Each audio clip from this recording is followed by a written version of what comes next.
उसे यहाँ से जाना है। लियो जन्म सो मरत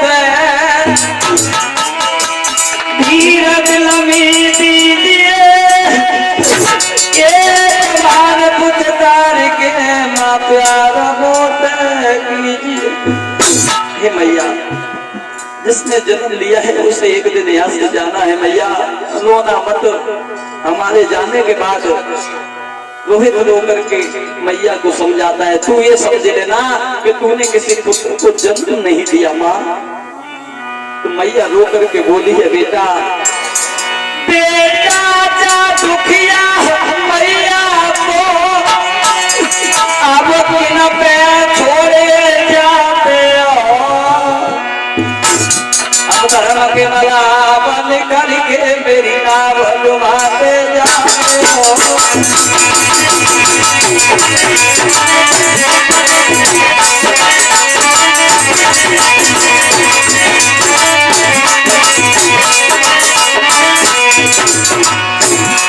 अरे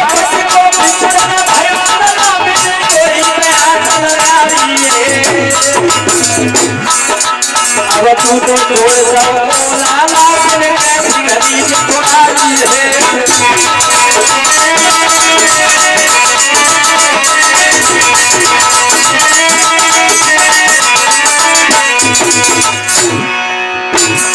मैया कहने लगी, बेटा तू भी मुझे छोड़ के जा रहा है।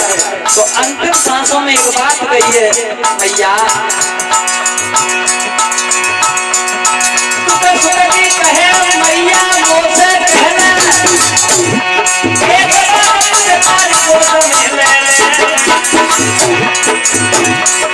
मेरी माता मेरी जिगर में लगी जवान भैया छोड़ जाती माटी रह गई बड़ी के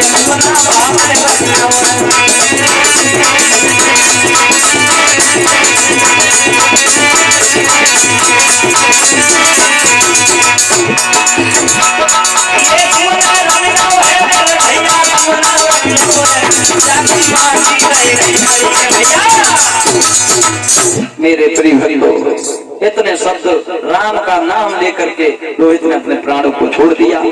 मैया जो थी अपने पुत्र की लाश को लेकर के गोद में रख करके फपक फपक के रो रही है और कहती है, ले बेटा की लाश मात जब गैया सी डगराई।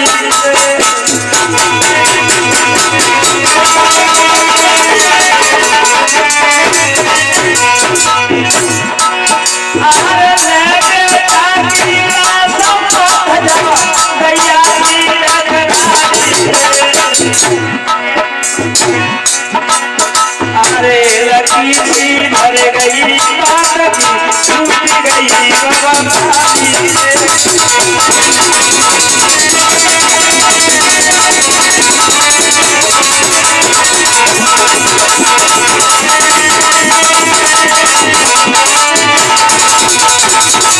अरे धरती में फट गई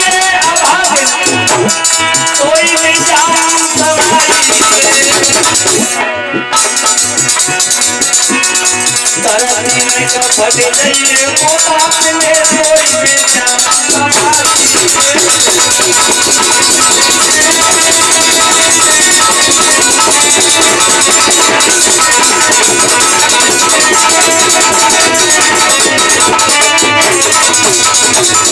मैया रो रही है, एक बात कहती है, परमात्मा मेरी बन के बिगाड़िए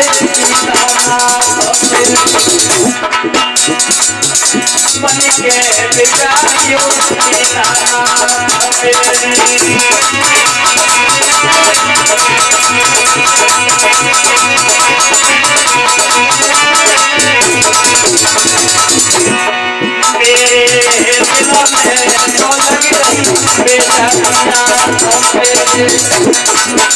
दिल में तो लग रही बेटा मिया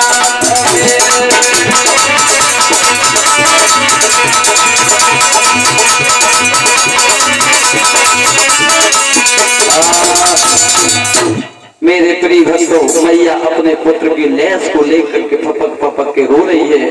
उसी समय उसी बगीचा की एक मालिन आई और एक बात कही, बहना इस बेटा को ले जाओ, इसके शरीर में इतना जहर फैल चुका है, अगर थोड़ी देर और रुक जाओगी तो इसकी मांस की बोटियां बिखर जाएगी, इसकी लाश फट जाएगी, इसे ले जाओ, इसका दाह संस्कार करो। मैया ने अपने पुत्र को गोदी में उठाया, लेकर के मरघट में पहुंची। महाराज हरिश्चंद्र उसी मरघट में शमशान में पहरेदारी कर रहे थे, तो महाराज ने कहा है ऐसे पहले लाश नहीं जलाई जाएगी, पहले इसका कर का टका चाहिए। तो मैया ने आधी साड़ी फाड़ी है, उसके कफन के रूप में बेटा के ऊपर डाल दी, आधी साड़ी करके टका के रूप में दे दी। उसके बाद दाह संस्कार हुआ।